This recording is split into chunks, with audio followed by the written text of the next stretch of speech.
தென்கிழக்கு வங்கக்கடலில் வருகிற 21ஆம் தேதியே காற்றழுத்த தாழ்வு பகுதி உருவாகும் என வானிலை ஆய்வு நடுவம் தகவல்.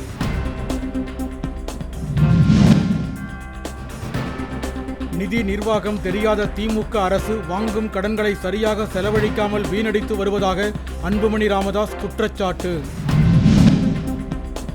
சரக்கு மற்றும் சேவை வரி குறைப்பு மூலம் பிரதமரின் தீபாவளி திருநாள் பரிசு மக்களை சென்றடைந்துள்ளதாக நிதியமைச்சர் நிர்மலா சீதாராமன் பெருமிதம்.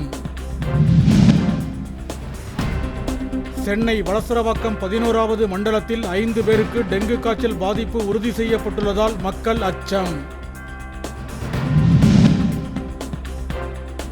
தொடர் மழை காரணமாக விருதுநகர் மாவட்டம் பிளவக்கல் அணையின் நீர்மட்டம் 2 நாட்களில் 16 அடி உயர்ந்ததால் விவசாயிகள் மகிழ்ச்சி.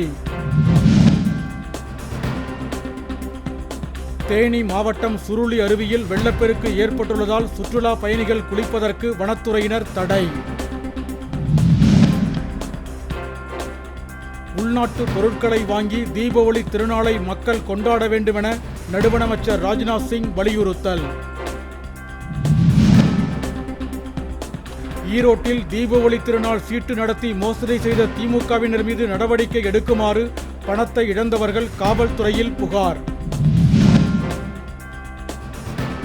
வந்தவாசியை அடுத்த பிருதூர் பகுதியில் சாலையோர பள்ளத்தில் மகிழுந்து கவிழ்ந்து விபத்துக்குள்ளானதில் 2 பேர் காயம். சேரும் சகதியுமாக காட்சியளிக்கும் கடலூர் உழவர் சந்தையை சீரமைக்க கோரி சேற்றில் நாற்று நட்டு வணிகர்கள் போராட்டம்.